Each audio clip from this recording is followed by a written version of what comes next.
The first big trade this year is official. Kyrie Irving to the Mavs, other stuff to the Nets. How does that affect the Pacers? Every big trade like that affects every team in some way. We'll break that down today. Plus, the arguments for the Pacers being buyers or sellers or whatever term you like to use, all coming today on the Locked On Pacers podcast.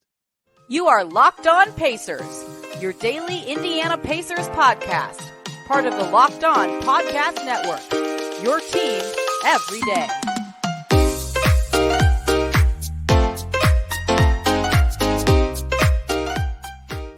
Welcome in to another edition of the Locked On Pacers podcast, where we, of course, talk about the Indiana Pacers. As always, my name's Tony East. I cover the team for Forbes and SI, and today I cannot drag out my intro vowels as long as normal because I have a cold. I have made a trade. Breaking news, there's been a trade. I traded my sanity for a cold. It was the worst trade in the history of my life, but it's trade deadline week, and that's what we're talking about here today. Big trade in the NBA officially happens a couple hours before this recording. No third teams involved. Kyrie Irving, Markieff Morris to the Mavs, first-round pick, second-round pick, Dorian Finney-Smith, Spencer Dinwiddie to the Nets. How does that impact the Pacers? Plus, we'll talk about the Pacers' arguments for being buyers and sellers before Thursday. Joining me to do all that, a man who hopefully still has his sanity and does not have a cold, Mr. Rhett Bauer. Rhett, can you confirm that you did not make the same stupid trade I did? I did not, but the trade was bad, but I think the joke was even worse. Oh. But I'm good. I'm excited. So Mavs think they're going to be great getting Kyrie Irving. So, oh, gosh. Yeah, look, we'll dive into the Pacer ripple effect. No, we can't go more than 1 minute on a non-Pacers tangent. I can't believe any team gave up stuff for Kyrie Irving is my general take. Like, yeah, the Mavs are stupid talented now, and I suppose their ceiling is mega high, and it's not like a crazy price for a star, but Dorian Finney-Smith's really good, and unprotected first is a great thing to get after Luka's contract. That is, I mean, I'm stunned the Nets did what they did. Yeah, I'm with you. That's it. Minute done. We nailed it. When I originally proposed this topic idea of how this trade impacts or could impact whatever the Pacers, one line of thinking was that, without Finney-Smith and Dinwiddie being locked in, because it wasn't yet a fully agreed to trade at that time, John Hollinger had kind of speculated that it could expand into something bigger. Then Mark Stein reported that as well. They were kind of, can we get Toronto in here? Can Van Vliet or Anunoby or something go to the Nets? Mark Stein, by the way, has been crushing this trade season on his Substack. He's all over this. He was all over this Raptor stuff. And then it became official without a third team. So that is less impactful on the Pacers. But I think the first thing that I thought of about this is as much as I think, why did the Mavs do this? The Nets get worse. Like, I think they get worse. They have way less ball handling. They're going to be really hoping that Dinwiddie, and Dinwiddie has been good this year, and Patty Mills can give them enough there. And they got another wing. They already have a lot of those. They're still good. I think they're a playoff team in the East, but I don't think they're as good as they have been all season, even with KD back. And that means the Pacers pick from the Cavs just got a little more likely to convey. I know that it was pretty likely anyway. The Cavs are fifth in the East, and I think that they're kind of in a tier of their own above the Heat Knicks kind of group and below the top four that are running away with the East. But you never know. They got an injury last year after the All-Star break that knocked them out of the postseason. I think now that even that kind of scenario is less likely, and the Cavs are more likely to be a playoff team and in turn then send their first to the Pacers. Yeah, and the Nets getting worse means the Cavs pick does get worse as well, the inverse of that. But at this point, I'll just take the pick. Like, I know we have extras, but give me the first. Like, I don't really want to flirt with the chance of it being 14, 15, 16, which I don't think it would be. I think the Cavs are good enough to that not be a concern, but still, the Cavs are probably pretty excited that the Nets get worse, just like the rest of the top of the East. Yeah, a lot of the East will be happy. A lot of look, I don't want to say that I know every team's goals, but there are probably 6 teams in the East this season that came in with goals to win a series. Maybe the Nets don't think they can anymore, although they have Kevin Durant, they still probably do. So that's going to always cause a lot of ruffles in the offseason. And the Cavs are probably like, yes, our odds just went way up, depending on what the Nets – look, the Nets could still do a ton of stuff. And the other reason I thought the Pacers could this is like, I don't know if this is just like trade brain because it's February, but like when the Nets specifically traded for Harden, right? And no one had any idea the Pacers were going to swoop in and from forever out and be like, hey, we went in on this, and they got Karis LeVert out of that. And that worked out great for them. That kind of big trade that they just skied in on and used as an opportunity, right? This is sort of a similar deal where out of nowhere, a star's like, just kidding, I don't want to be here anymore. That's kind of how Harden started that season with Houston, and the Pacers made it an opportunity for them. So, at first when I heard that, maybe it expands, as Mark Stein tweeted earlier today, I thought, I wonder. But, again, it didn't make a ton of sense given who the players were. Dorian Finney-Smith would have been a good Pacer, but it is what it is. So that was my first thought. The other ripple effect to me that was obvious, at least bigger on the obvious side, is look, the Pacers and Lakers have been linked last summer for millions of years. The Miles Turner part of that is, for the time being, over, potentially forever, ideally, because it was really annoying to talk about. But Buddy Hield is still a guy that makes sense for basically every contender in the league because he's a good shooter. I have no idea if that's something the Lakers are considering anymore, although they did get 1 yard, 1 inch away from trading for him 2 years ago. Either way, they were the most connected team to Kyrie Irving for months and months and months. So the fact that that didn't happen means they still have stuff to send away if they are interested in Buddy Hield. I don't know that they are or not, but if they were, they still have stuff to do it in a way that they wouldn't have if they did this deal. Yeah, absolutely. And that was one of my biggest takeaways as well. As soon as, the Lakers Photoshop players into their jerseys all the time. The Lakers fans do. So like you already saw Kyrie in a Lakers jersey before the trade request even came through. But once it did, and the Lakers got so psyched about potentially getting Kyrie, but then it didn't happen. It was like, okay, I wonder, the front office might be patient enough. Like they've made it this far, but like, I wonder if they're like, okay, we need to do something now because we're probably going to want to do multiple somethings. And so your point about the trade expanding, I think that could have been relevant for the Pacers, but also that could be the first big domino to fall. And now everybody might be scrambling to see what they can get. And like you said, Buddy Hield fits just about everywhere.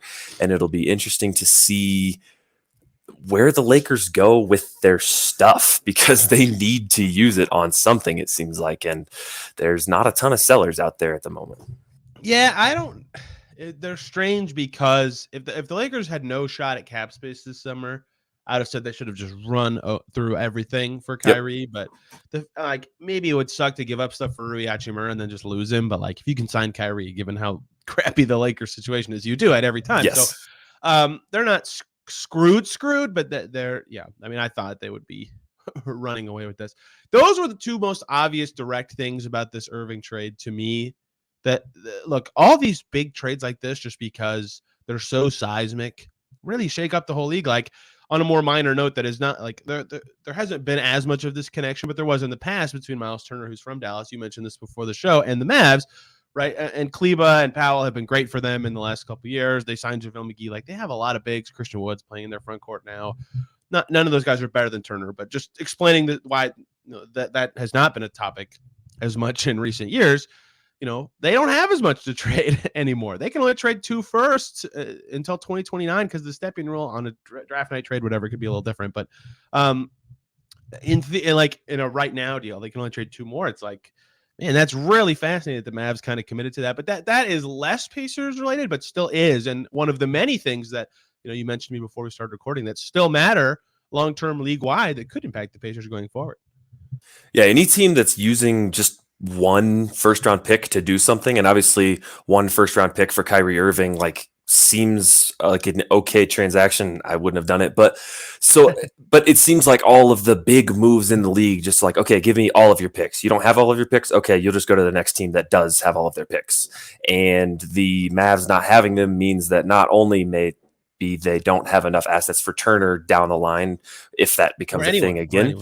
But yeah, exactly. Even the next star, even if it's somebody else that becomes available, they probably don't have enough ammo there either, which is good for the Pacers if they are in the hunt for that, but it also could be bad for the Pacers if a team in the Eastern Conference gets a massive upgrade at the cost of a couple picks.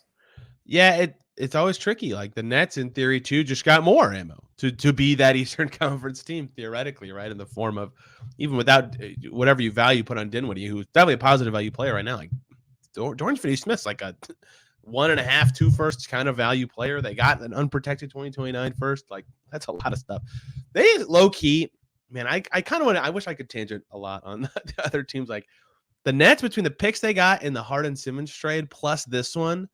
I mean, they low key have like a decent asset stash for a team that.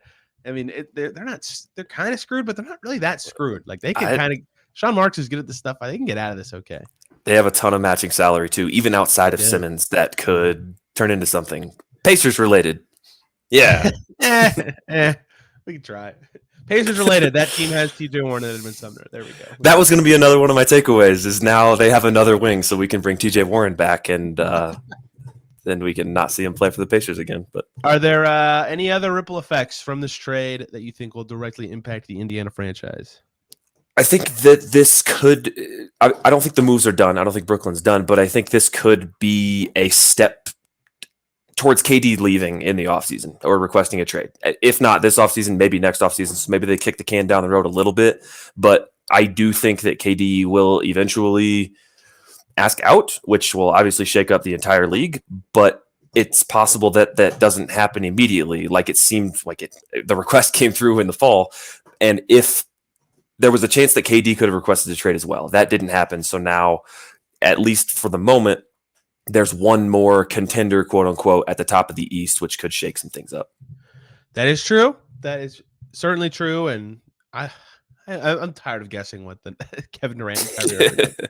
It's impossible, right? They went through this trade request last time, and nothing happened. I kind of thought they would just roll through the season like, we'll deal with this later. Nope.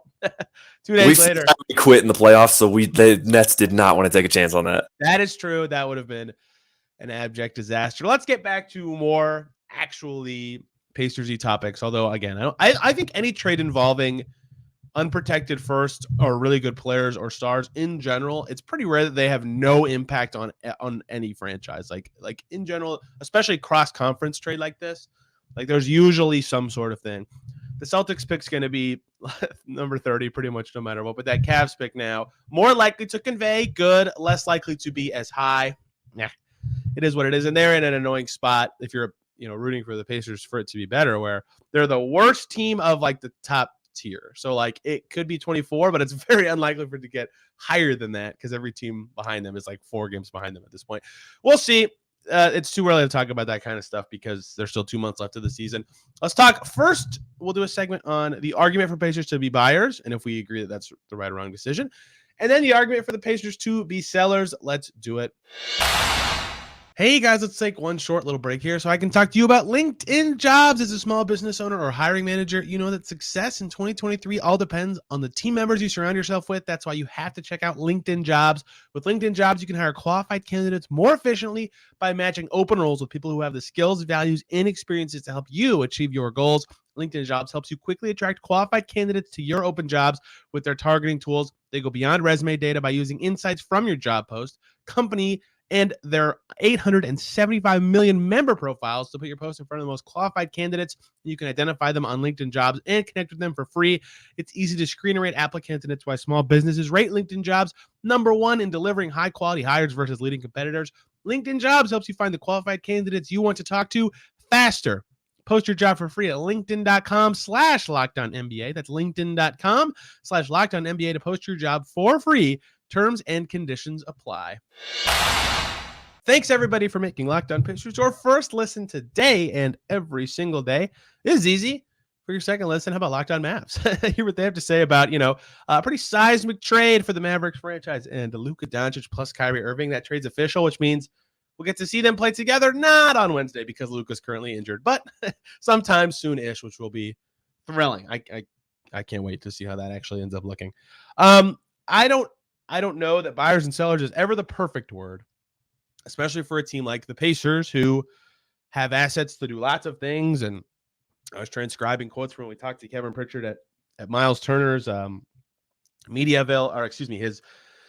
his press conference for his extension. We had our little media availabilities after the press conference, and Kevin Pritchard's talking, and he used all those words that he always does about optionality and flexibility. And he said, I think we're going to be opportunistic, probably more than ever.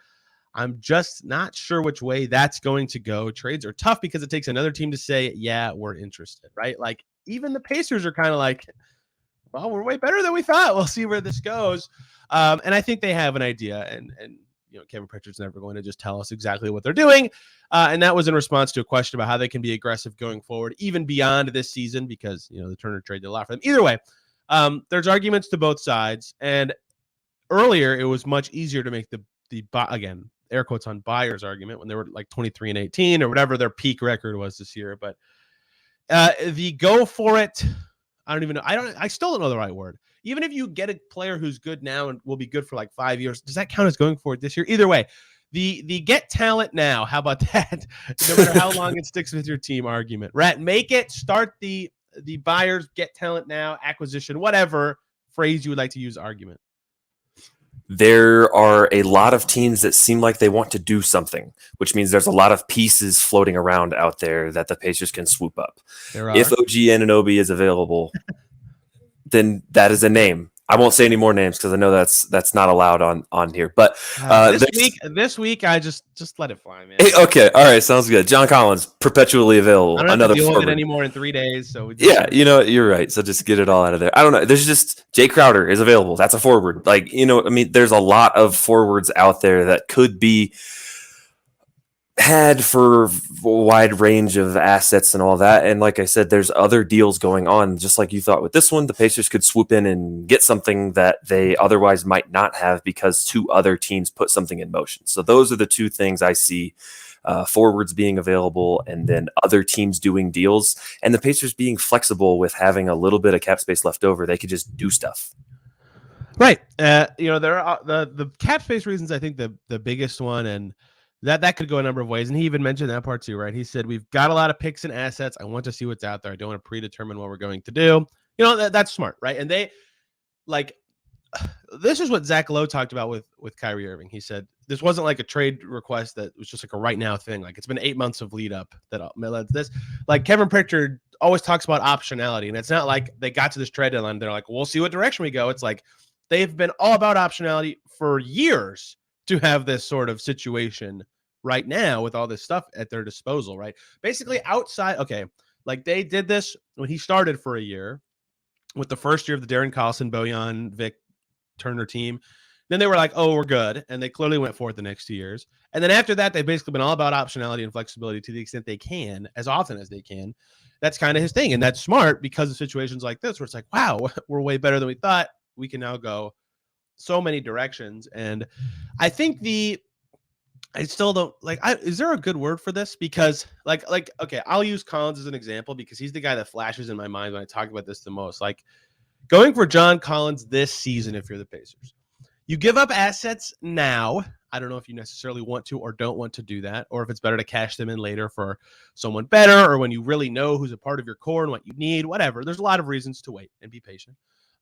But John Collins, is under contract for a long time, like 3 more years after this, right? Maybe 2, I can't remember. A long time, right? So that does kind of seem like a cash in your assets now move, but you also get the player for a long time. So you still have the asset in the point when you would in theory do a different move with the same stuff you gave up. So that one, at least I would say, you'd call that a buyer move. I put air quotes up, but also that still is like a long-term approach kind of thing, if that makes any sense. So the way it's hard to say buyers and sellers to me, and that's why I've kind of avoided those terms, although it's easy for the title of a podcast like today. But there's just like a lot of paths that entails, where some of them do make sense. Like the one I don't know about Collins specifically, but that sort of idea makes sense. OG, you mentioned, right? Like, he only has 1 year after this, and then a player. I was going to say, OG probably does not make sense as far as the contractual side of things goes.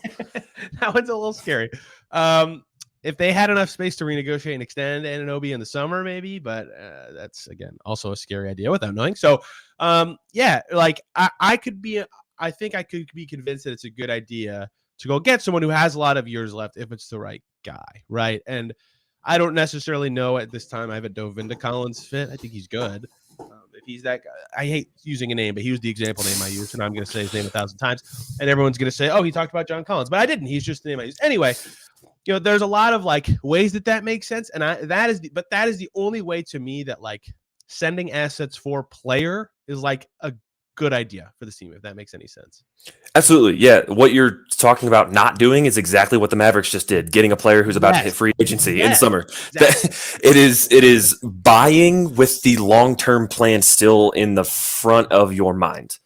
It is not, and that doesn't necessarily mean a player can't be expiring, because there's people that are going to be on restricted.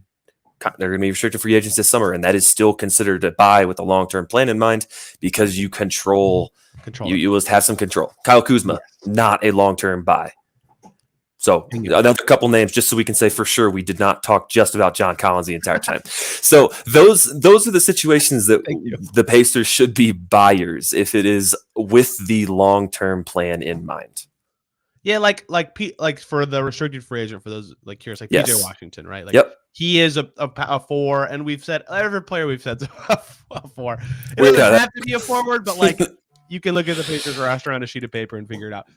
Like PJ Washington is restricted this summer. It's like, yeah, he gets more expensive next year, and that sucks if you're the franchise that gets him. But like you also get PJ Washington, like he's good, right? So that one makes sense because of the team control aspect, and you can negotiate on your own terms. You have to deal with restricted free agency if you don't want to do the dance and all that stuff. And PJ Washington is that awkward tier where like no one's blowing up the bank to steal him from you, so it's like maybe it's a discount, whatever.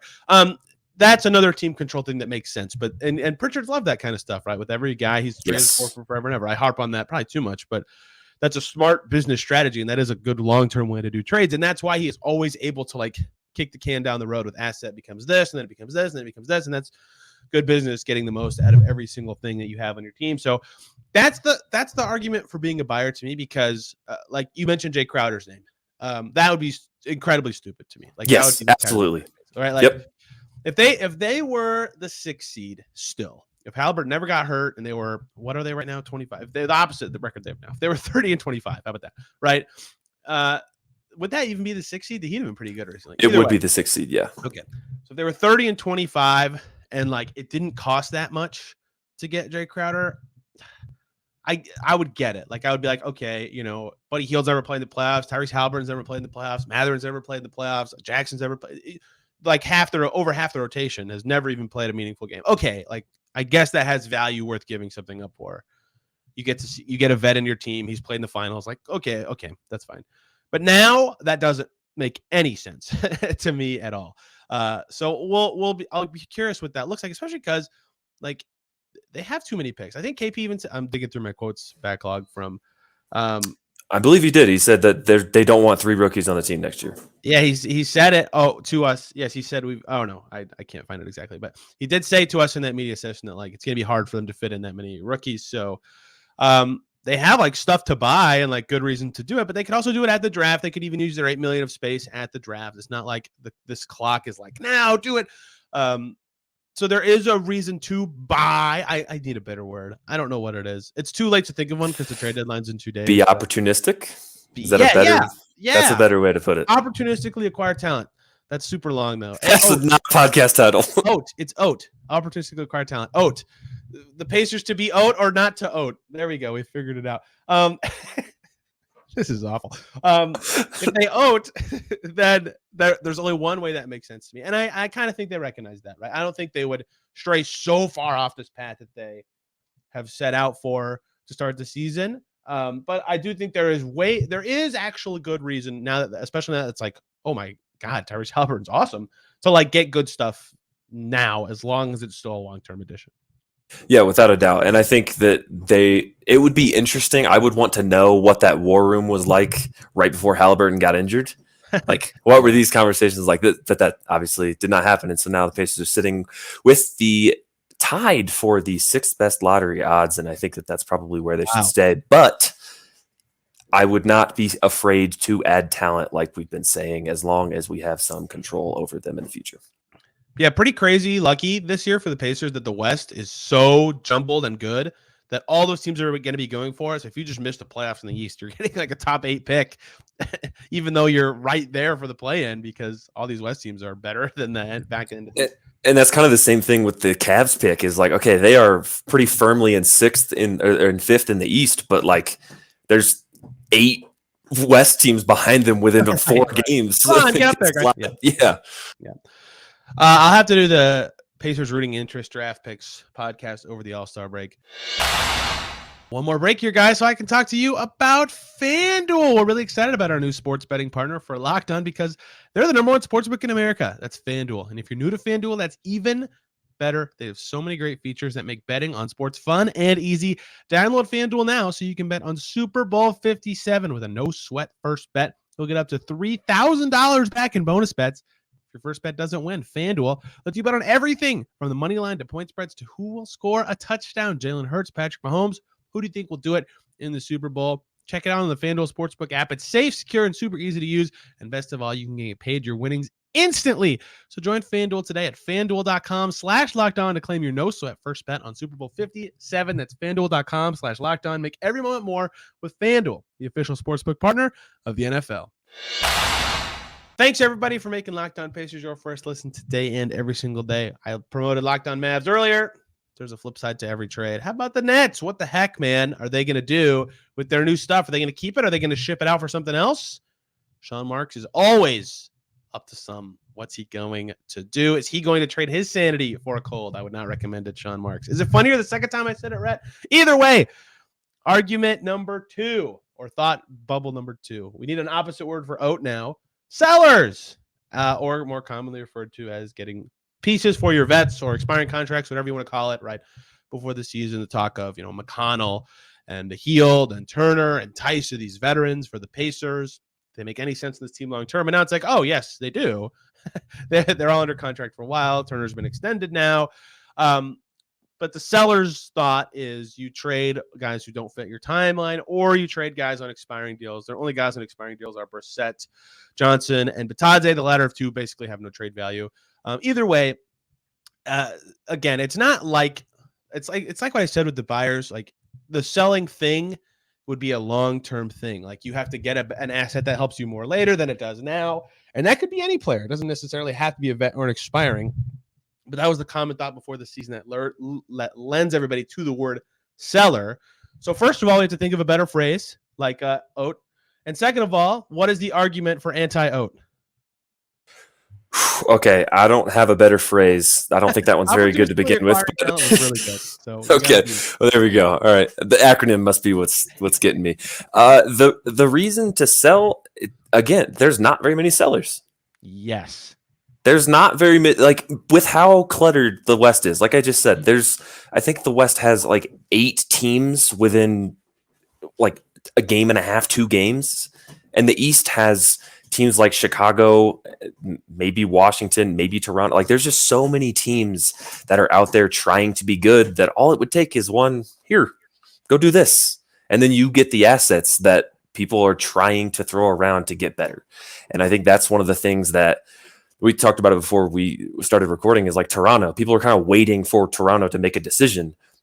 But if maybe the Pacers make a decision before that, if this people get impatient and you could just opportunistically sell off talent, then maybe you can take advantage of that. Yeah, and the other thing about the sellers, the lack thereof being part of it this year, Utah's good and has like good stuff, right? They're like, I don't know, for instance, playing. All the other teams that have been reported as sellers, the guys they sell stink. They aren't that good. Eric Gordon is good. Like, he could help someone. Like Terrence Ross. What? Bogey apparently isn't available. I don't know what to make of that. Like, I guess Kelly Oubre's all right. Terry Rozier's okay. Jalen McDaniels is good, but cheap, and you unrestricted this summer.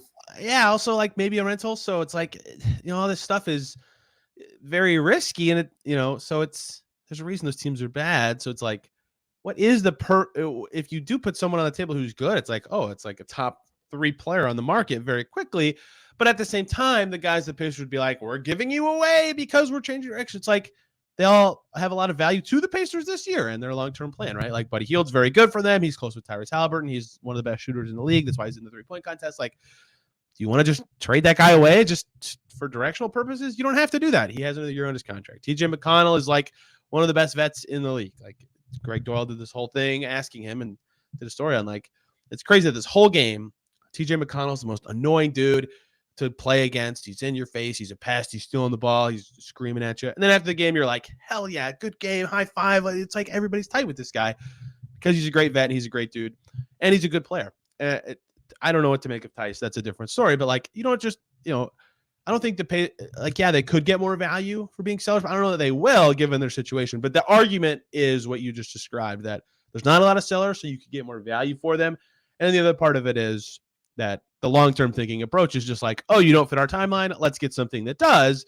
But that's almost like lazy, almost. You can't have like everything on the same timeline. If you do, it's like too much. Like the Rockets are about to potentially finish with the worst record 3 seasons in a row, and like they have some good stuff. Şengün looks awesome, but they also have like reportedly a pretty rough culture. Like Eric Gordon's talking about nobody improving over there, and John Wall's talking about all this stuff that happened when he was there. It's like, is that the best way to go? If they had a couple more vets in there, would that have been better? I am just speculating on the Houston culture. I don't know anything myself personally, but just like you have to have some adults in the room at all times. James Johnson has been a godsend for the Pacers this year for that reason. So it's like, you don't just sell to sell. Like it has to make sense. So the argument is, and we've kind of laid it out, like, yeah, you could maybe get some assets that help you long-term and like maybe more than in a typical year for some of those players. But at the same time, the reason they would have value on the trade market is because they have value to the Pacers. So they have to weigh the costs of that. I think the other thing, the Pacers' 2023 first-round pick is the 4th most valuable asset on their team, maybe even 3rd. Halliburton, Mathurin, Miles, and the pick. Yeah, I would probably say 3rd. Yeah. So the better you can make that, wherever that lands in the lottery standings, is very, very important. Good point. Yeah, I only say 3rd because this draft is crazy good, right? Yes. Like, even if it's 7th, it's like, oh yes. So, yeah, that's a good point too. And they're tied for 6th right now, technically 7th, but that's because they've played 2 more games than the Wizards. So yeah, that's a good point as well. Thinking about that's the easiest way for them to, in theory, get a one more piece kind of thing is that they own it. They own that pick right this second. Trading away expirings is always an interesting thing that teams try to do to get some value for them. The thing with that is everybody always says like this guy's more value because he's an expiring contract. That's like sort of, but to get that value, the team that the reason he has value as an expiring is because another team can get off of money, which means the other team has to then take on that money and yes. get the assets. So it's like, well, do you really want to do that? And the expirings on the Pacers make all less than $5 million. It's not like the salary matching is going to be even worth it, and none of them have like crazy high value. So there's not like a long thought process behind that. Like it's not like those guys are going to be like banging down the doors and calling every phone in the Pacers facilities to get any of those guys. So it was mostly about vets when I think of sellers. We still don't have a good word for this, by the way. You failed your task to give me a good acronym. Opportunistically, I don't know. Acquiring assets. OAA and OAT. Yeah, there we go. But it's easy to say oat. It's not easy to say like no, it's not. Times over and over again. So there, the thing that makes this deadline interesting, and I'll have my story up in Forbes about their deadline preview with all these Pritchard quotes, is just like there kind of is good sense in a lot of things, which kind of just means to me it's like if you get an offer for someone you like, maybe you take it, but it's not like you have to rush to do anything. The Pacers season this year. Caitlin Cooper talked about this on this show before, and this is the word she used. I thought it was perfect. Was about discovery, and yes, they turned out to be way better than I kind of think even they thought. Like Pritchard's quote was, "I'm surprised at what I'm saying today compared to what I thought I was going to be saying 5 months ago," which I think is pretty funny. It was about discovery because they have a lot of new pieces and young pieces playing together for the first time. So like, who's good, who fits, who doesn't, and the season's gone on for like 4 plus 2 weeks, months. That's not that long. So you have an idea, but like more data points is still valuable to know who fits with who's good, who isn't. And like, you have a general sense, like it's very obvious that like, okay, we have too many bigs, like how do we sort that out? Is that a seller's thing? Like if they trade one of Jalen Smith, Goga Batadze, Isaiah Jackson, Daniel Tice for nothing, literally nothing in exchange. I mean, trading Jackson or Smith for nothing would be stupid, but you get what I'm saying. Like, is that actually selling, or is that just like making that's almost buying? Like you're improving your situation to an extent. You get what I'm saying. I don't think they should just trade those guys the way to trade them away, but they know that stuff, but like figuring out who fits, who doesn't is still part of their their long-term approach, especially if they get a new player, seeing how they fit with other guys. So I still think the season's about development, and like in the summer makes more sense, especially when they know their draft situation, to like really shift pieces around. But it would not shock me if they did anything in any direction, but I don't think it will be anything like super significant or sizable. Yeah, I think I've been telling anybody, it's like I wouldn't be surprised at like 90% of the outcomes. Like it just seems like there's so many things that can happen. The Pacers have so many things they could do that PJ Washington, sure. You sell Buddy, sure. Daniel Tice Goga, sure. Like you would not surprise me for hardly any of these things. So yeah, I'm just looking forward to seeing what comes of it. And I'm sure you are looking forward to no longer having to say players' names on podcasts, at least until free agency comes around. I'm happy. I just like people always ask me like, what do you think of this trade? And then it's just like a list of players in my head. I'm like, I don't know. I don't think about that. I don't know. I don't know what to say. Like, yeah, these players are good and these players aren't good. I don't know. I never know how people want me to answer those questions. I think that it's not happening. That's my thoughts. When I get really into the weeds talking about trades with someone, like I can start to like think about it with other teams. Like I like conceptually the CBA and team building and stuff, but just like I don't know, it just feels so random and a waste of time. But either way, like the concept of thinking about how every team is team building at the same time is interesting, but specific fake trades are boring. Does that make any sense? I don't know. That feels kind of dumb. I think that how you build your fake trade tells me a lot about how you think the teams are operating, and that tells me a lot about whether or not I care about your fake trade. I think that's the way I look at it. Yeah, and the other thing people don't do a lot that like is so dumb, but just like they'll do a trade right now with Portland, right? For example, and they'll give Portland like $2 million of extra salary. And they're like, yes, this is great. The assets are perfect. I'm like, no, they're in the tax now. And like, no one thinks about that stuff. It's like, that's why I don't like fake trades. It's just like, there's so much that goes into this crap that I'd have to dive into like so much stuff about every single team to make fake trades. It's not interesting. I don't know. That was basketball. Long rant. I still have to talk about trades all week, and I will. I say this all begrudgingly, but like I understand why people like it. It is interesting, and this week specifically, like it's all anyone will talk about around the league, around the media landscape, and so there's a lot to discuss, and there will be for the Pacers both today, tomorrow, Friday, Monday. Like not only do I like talking about what the Pacers did do, how it affects them, what their new outlook is, but also like, for example, we did this in the first segment. How does every other trade affect them? There's so much that from all this that changes your outlook every step of the way. It's like the whole league landscape is going to change by Friday, not just the Pacers situation. And that is all so interesting to me to wrap together and think about as they progress. Speaking of progress, they play the Heat tomorrow. So tomorrow's show, we'll do one segment on something tradey, one segment on the Heat, and one segment on DBD, maybe two segments of trade stuff if there's more rumors and murmurs out there that I think are worth discussing. Rhett, thank you for the time. As usual, this is a new one. This is like the closest, I think, from your last appearance to your next appearance ever. But I was thinking about having a guest today, and I wasn't sure who. And you messaged me today, and I was like, this is perfect. Let's see. I did not ask to come on, just to be clear. I am not just canvassing Twitter for Pacers talk. But yeah, worked out. Someone had me on your show. No, it worked out really well, actually. And, of course, love having you on because I have several times. I need to save this graphic for those on YouTube with his name and Twitter handle on it. I just have one template that I change every time, and I re-download it every single time, even though I've used the same one for you a million times. Where can people follow you and all your work covering the league, the Pacers, musing on the NBA, all the moves, all that stuff?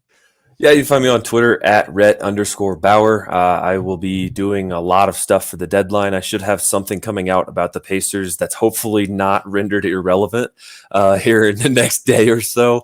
With my luck, I'll get it ready to publish it and something huge will happen and it'll be useless. But yeah, I'll be doing a live show for Sports Ethos for the trade deadline for at least part of it. I don't know exactly how long, but yeah. So just follow me on Twitter and look at all of the things. All the things. Rhett knows stuff about every team, which is what makes him so valuable in this Pacers space. Thank you all for listening today. Again, trade stuff all week. It's trade deadline week. It's what everybody wants to know. It's the buzz of the league. We'll cover it all for you here on Locked On Pacers, plus their game against the Heat coming up. Thank you all for listening so much. Have a great day, and we'll see you tomorrow.